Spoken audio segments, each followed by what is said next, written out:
नमस्कार, दिन भर की बड़ी खबरों में आपका स्वागत है। मैं हूं शिवानी। आज की खबरों में बात होगी एनडीए में चरम पर सीटों का संग्राम, चिराग को मनाने चौथी बार पहुंची बीजेपी की, और राज्य के अफसरों को धमका रहा चुनाव आयोग, फूटा ममता का गुस्सा की। वहीं वसुंधरा राजे ने फिर बढ़ाया सियासी पारा, शाह की बढ़ी टेंशन की। इधर पूर्ण राज्य के दर्जे पर सुप्रीम कोर्ट ने मोदी सरकार को जारी किया नोटिस की। साथ ही खबर के अंत में बात होगी सबसे अमीर लोगों की लिस्ट जारी, अडानी अंबानी को बड़ा झटका की। इसके साथ आज दिन भर की सभी बड़ी और प्रमुख खबरों को जानेंगे विस्तार से। उससे पहले एक नजर सुर्खियों पर। अफगानिस्तान में फिर से दूतावास शुरू करेगा भारत। तालिबान के विदेश मंत्री बोले, अपनी जमीन भारत के खिलाफ इस्तेमाल नहीं होने देंगे। केंद्र बोला, जम्मू कश्मीर के 99.99% लोग सरकार के साथ। सुप्रीम कोर्ट ने राज्य के दर्जे पर 4 हफ्ते में जवाब मांगा। 6 साल पहले हटी थी धारा 370। ममता बोली, चुनाव आयोग राज्य के अफसरों को धमका रहा है, ऐसी धमकियां बर्दाश्त नहीं। वोटर लिस्ट से छेड़छाड़ की कोशिश लोकतंत्र के साथ धोखा होगा।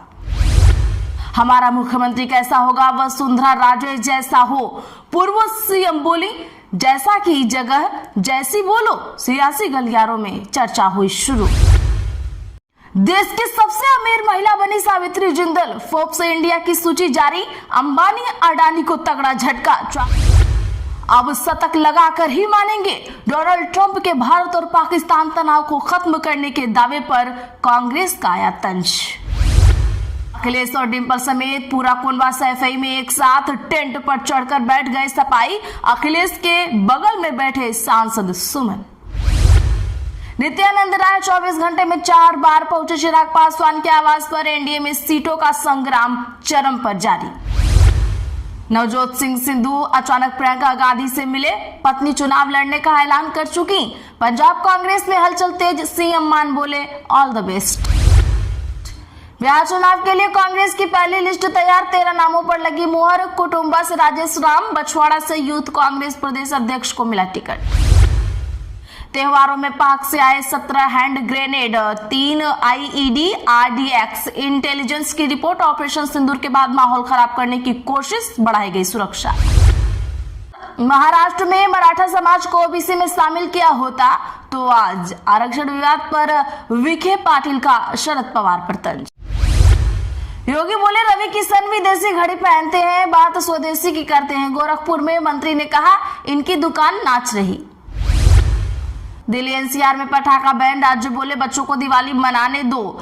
2 घंटे ग्रीन पटाखे फोड़ने की परमिशन दी जाए। सुप्रीम कोर्ट ने फैसला रखा सुरक्षित। सबरीमाला गोल्ड चोरी मामले में केस दर्ज करने का आदेश। केरल हाईकोर्ट बोला, सोने की हेराफेरी हुई। एसआईटी 6 हफ्तों में जांच रिपोर्ट करेगी पेश। रंगनाथन को परासिया कोर्ट लेकर पहुंची एसआईटी। इसके कप सिरप से 25 जाने जा चुकी हैं अब तक। सीबीआई जांच की मांग सुप्रीम कोर्ट से हुई खारिज। बिहार में बिना वोटर आईडी के भी कर सकेंगे मतदान। बुर्की वाली महिलाओं की होगी पहचान, चुनाव आयोग का बड़ा आदेश। मेरी शराफत को कमजोरी ना समझिए, आजम खान पर रामपुर के सपा सांसद नदवी का आया पलटवार। कैग रिपोर्ट में हुआ बड़ा खुलासा, तमिलनाडु में दवा जांच में हुई है अनदेखी। कप सिरप से बच्चों के मरने का है मामला। सुप्रीम कोर्ट ने सीबीआई की जांच की मांग की खारिज। ट्रंप को मांगने पर भी नोबेल पीस प्राइज नहीं मिला। वेनेजुएला में विपक्षी नेता मारिया मचाडो को दिया गया अवार्ड। 20 साल से लोकतंत्र के लिए लड़ रहे हैं। चलिए जानते हैं बड़ी और प्रमुख खबरों को विस्तार से। उससे पहले वीडियो को लाइक करें, साथ ही आपसे रिक्वेस्ट है खबरों को आखिर तक जरूर देखें। हमारा मुख्यमंत्री कैसा हो, वसुंधरा राजे जैसा हो। पूर्व सीएम बोली, जैसा की जगह जैसी बोलो। बता दें कि चूरू के रतनगढ़ में पूर्व मंत्री राजकुमार रिनवा की अगुवाई में पूर्व मुख्यमंत्री वसुंधरा राजे का स्वागत किया गया था और नारा लगाया गया, हमारा मुख्यमंत्री कैसा हो, वसुंधरा राजे जैसा हो। ये नारा सुनते ही पूर्व सीएम वसुंधरा राजे ने कार्यकर्ताओं को रोका और जैसा की जगह जैसी बोलने को कहा। वसुंधरा राजे बीते दिन पूर्व नेता प्रतिपक्ष रामेश्वर डड्डी के के गुजरने पर शोक जताने बीकानेर गई थी। बीकानेर से लौटते हुए कुछ देर चूरू के रतनगढ़ में रुकी थी। यहाँ पूर्व मंत्री राजकुमार रेणवा की अगुवाई में उनका स्वागत किया गया था। इस दौरान पार्टी के कार्यकर्ताओं ने उन्हें मुख्यमंत्री बनाने के समर्थन में नारेबाजी की थी।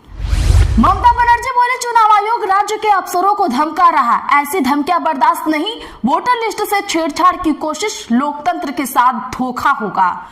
पश्चिम बंगाल के सीएम ममता बनर्जी ने आज आरोप लगाया कि चुनाव आयोग राज्य सरकार के अफसरों को धमका रहा है। ममता ने चेतावनी दी कि उनकी सरकार ऐसी धमकियों को बर्दाश्त नहीं करेगी। ममता बनर्जी ने कहा कि भाजपा स्पेशल इंसेंटिव डिवीजन यानी एसआईआर के नाम पर आग से खेल रही है। चुनाव प्रक्रिया को निष्पक्ष रखने के नाम पर राजनीतिक दखल की कोशिश की जा रही है।